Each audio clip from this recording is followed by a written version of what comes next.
it asks us to read Job 1, 6 to 12. We don't have time to read all of that at this point. But it's that conflict up there. And it talks about the sons of God. It depends on your version in the beginning. The NIV states the heavenly beings came before God. The King James says angels came before, excuse me. The version in the lesson says heavenly beings. The Good News Translation says heavenly beings. The NIV states angels, and the King James Version states the sons of God, all for the same Hebrew there.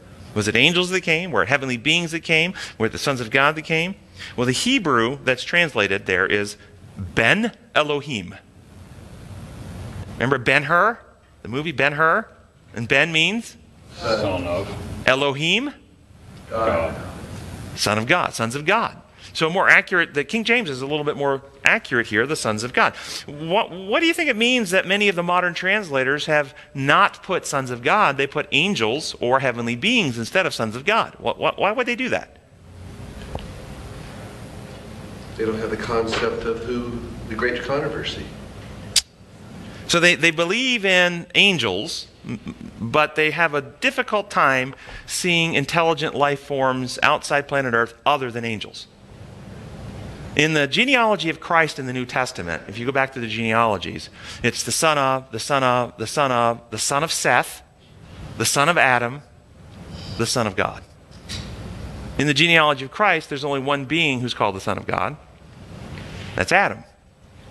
Some commentators have suggested that in Job, when it refers to the sons of God, that it's referring to the first created beings of every world that God has ever created. So Adam would have been the representative head in this council from Earth, and the first being of all the other planets, the sons of God from all the universe had come and gathered. And this is what Wendell was getting to a moment ago, where Satan comes from walking to and fro the earth, alleging, I'm here in Adam's seat. Great Congress, I'm sitting in the seat representing Earth in the heavenly Congress, the heavenly council meeting.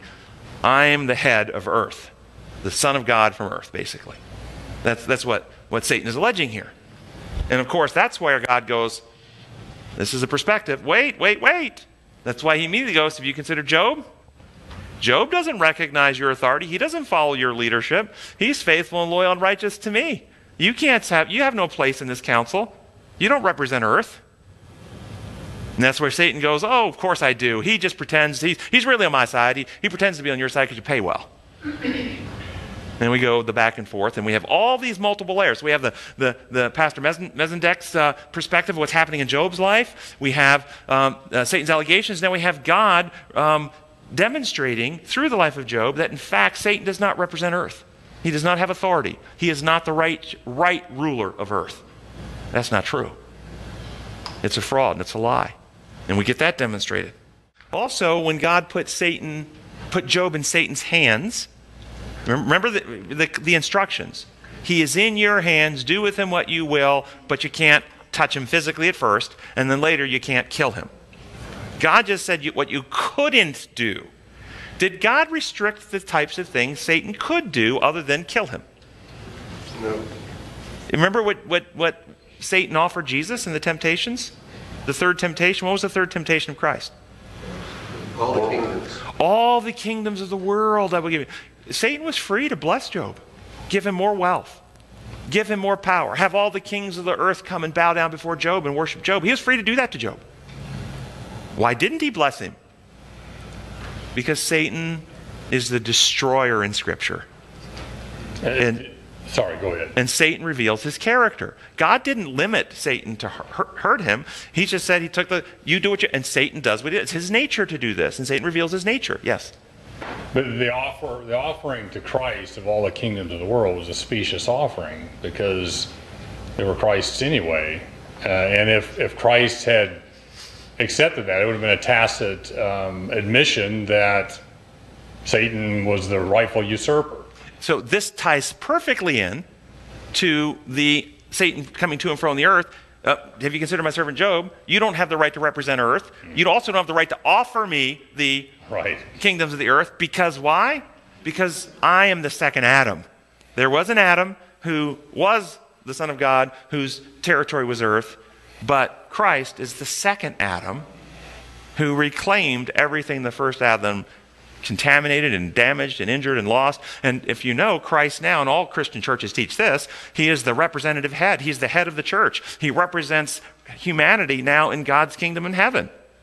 And so he takes the place Adam was supposed to take as our second Adam in this heavenly council. But more than that, he doesn't just occupy the seat that Adam originally had in the council. He also now has moved all the way up to the throne and runs the whole universe. It's really profound. Yeah. And thus humanity has a higher, through Christ, has a higher position, if you will, than it had before.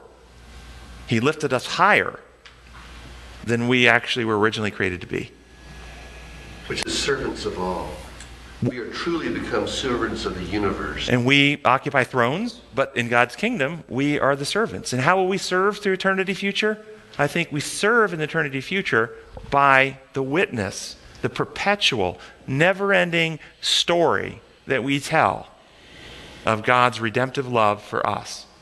That's a service we provide through all eternity future. We will travel the universe, planet all these representative heads. Wait, will you come to my planet this Sabbath? Give your testimony. Give your testimony. And for eons, you're traveling and telling your story. And then, we're getting low on time.